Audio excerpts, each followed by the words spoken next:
Well, welcome to a new Harry's Farm video, and today is the 27th of October. It's just over 2 weeks since we last did one, and in that intervening 2 weeks I had hoped we'd be getting on with the drilling. Last time I did a sort of round up what was happening on the farm.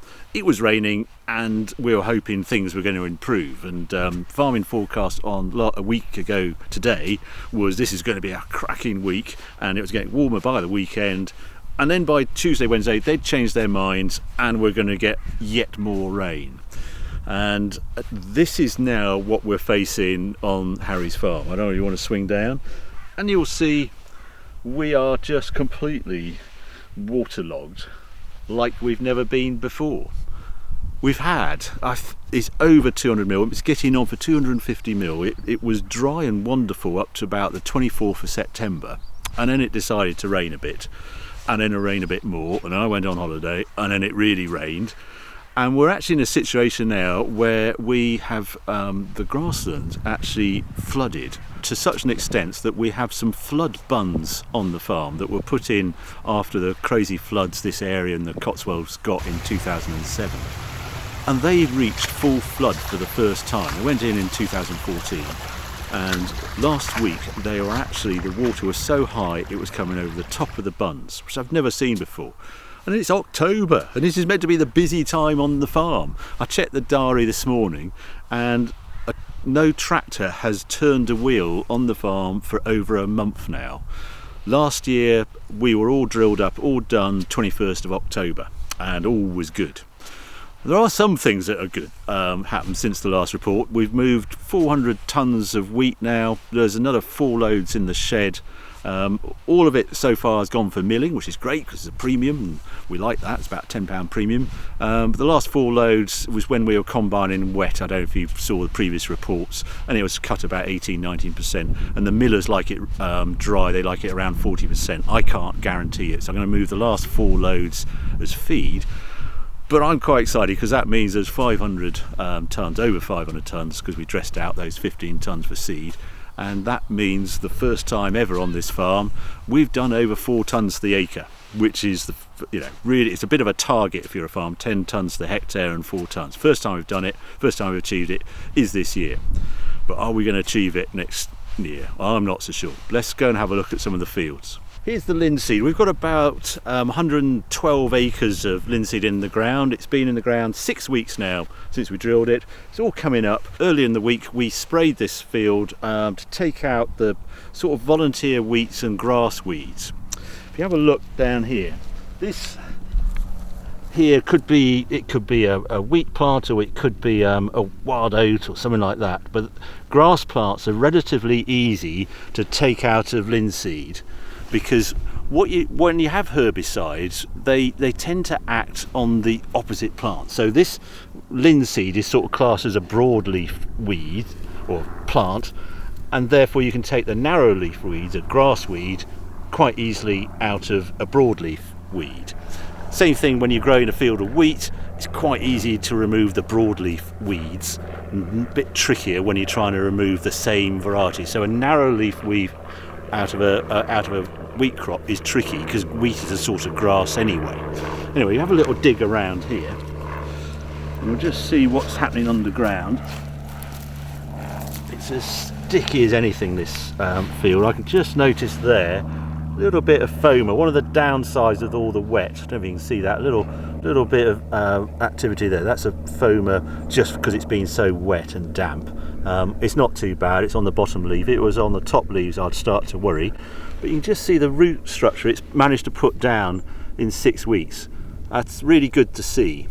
A little bit of worry I have, I just saw some of this, I see on there, there's some stripping damage on that wheat plant. That means that slugs are active around here, so I'm hoping they carry on eating the weed grass. And you can see that one is being killed by the herbicide. You see how the heart has been knocked out, it's gone brown, so I know that one's been done. And the straw has all sort of mainly gone away. It's some on the surface, but it's all rotted away and it's grown away, and it just had one cultivation here, so this is good. And next door looks even better. because that came out of grass. It's very clean and it's lovely. You see all the linseed in rows. Now let's have a look where the wheat's meant to be going. Okay, well now we're in a field that should be in wheat by now. I've got, I think it's 74 hectares, about 182 acres of wheat to put in, and we haven't done anything. And last year we were all finished by the 21st of October.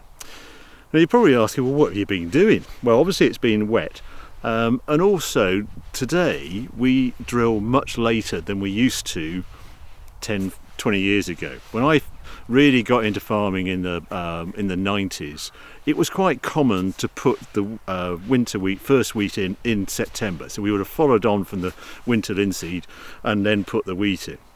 We don't do that now because a key chemical in the UK got banned, well, EU, IPU got banned in 2009, and that was our main tool as a farmer to hit weed number one for winter wheat growing, which is blackgrass, and also some wild oats and things like that.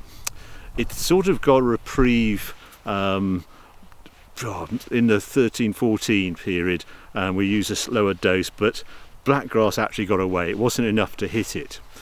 So the thinking now is to actually go in with that cultivator, as you saw, straight after the combine, and get everything to grow, which is what has happened in here. We've cultivated this and it sort of looks green because I've tried to make all the weeds grow. You then go in with Roundup, kill everything off and drill the field. So you basically get the weed seeds to chip first, sprayed off a Roundup, and then put your crop in, and then deal with the aftermath, which should be much less weed burden because you're not disturbing the soil nearly as much at drilling, and all's good. So we have found a significant downside with this min-till. When you get in October and you have over, well, 250 mil of rain, suddenly that new way of putting in wheat doesn't work because you just have saturated ground. And I haven't helped matters by cultivating it. The zero-till boys got away with it more because the soil hasn't been disturbed. By disturbing it, I've aerated the ground because that's what you like to put a new seed into. The downside is if you get a lot of rain, all that air you've created in the soil fills out with water and it goes a bit more puddingy and it takes longer to dry out, and that's what we've got here. And we're now in the period, I say 27th of October. From now on there's a bit of a yield decrease because you're pushing the seed into a colder seed bed, so it's not going to get away. Daylight hours are going to be more limited, and whatever you do, however it goes in, you're really not going to get the yield you would have got if you planted it a few weeks ago. It's early days now, but once you get to the end of November or something like that, then it makes a big change. Now let's have a look at what we've got down here. The positive from all the rain is the straw is really starting to break down now because it likes a bit of wet, and I got that soil contact, so that's disappearing. Weeds are coming up, just groundsel. This is volunteer wheats come out the back of the combine. I think that's a wild oat, that one. Yeah, down there, dandelion, thistle, all these sort of things. These are the bad boys. This is blackgrass, and it's a funny narrow leaf at this time of year, so it's a hard target to hit. So you've got to get 2 or 3 leaves really to hit it with Roundup, but that's the weed you're trying to get out of. But you probably still think, well, it's a lovely sunny day, so why aren't you drilling? It doesn't work like that. I've got to have this soil in a workable condition, and if I dig that up, that is just absolutely sodden. If I go across that, it's like when it goes like plasticine, so it's not breaking up, that's just plasticine. That will smear, the tractor will compact the ground, the roots won't be able to go through, and it'll just be generally unhappy.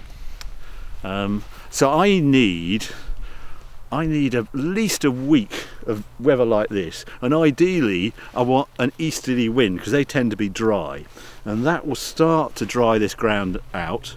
We'll then go in with the Roundup, and we can actually start drilling the day after that. So it's very quick, you only leave it 24 hours if you've put Roundup on, and then you want it in a condition when you can then roll the soil, because if you can't roll after you've drilled, you end up with a lumpy seed bed, a lumpy seedbed. So you put a pre-emergent herbicide on that, and the frost gets to it, and that breaks up. Well, any weed seed in there won't get hit by the herbicide.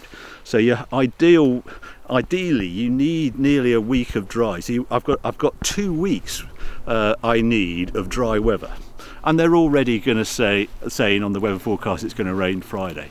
So I've got to start thinking about my cropping round. Am I actually going to get winter wheat in this ground? And the other thing about fields, this is flagslap arable, a great name, fairly easy working ground, but that bit over there is called clay ground, and that's heavy and snotty, and we're definitely not going to get a seedbed in that. So over the next week or so, I'm going to target the fields I can actually drill this time with wheat, and then think, what am I going to grow in clay ground type fields? And I'm probably going to have to put a spring barley in or something like that come March, April time. Such a nuisance, because winter wheat is what basically pays the mortgage. That's your key crop in UK farming for actual returns, profitability, the first wheat. So I can do everything I can to get the first wheat after the linseed the other side. This is a second wheat, so I'm not always going to get the wheel. It's not going to be quite as profitable, but it's still more profitable than a spring barley, I think, unless I put it in bad conditions. And it's it's a lot of the farming in the UK has been compromised by the weather in 2019. There's zero till. My farmer next door does zero till. He's managed to get some winter wheat in, but a tiny percentage of what should be in the ground. Chap who does the drilling here hasn't put any winter wheat in the ground at all. And you think, well, that's bad, but my neighbour that way has grew soya this year, and it came ready for harvest just the first week of October. So that's still in the field, uncombined. So this weather has been exceptional, and it's always a fight. Farming is always a bit of a fight, but 2019 has been very tricky. So there you go, there's an update of what's going on Harry's farm. I hope you enjoyed the video, and the next video will be positive, and we'll be out with the drills again and all getting finished, and it'll all be sunny and lovely. If you have enjoyed this video, keep watching, keep subscribing, more videos coming along very soon.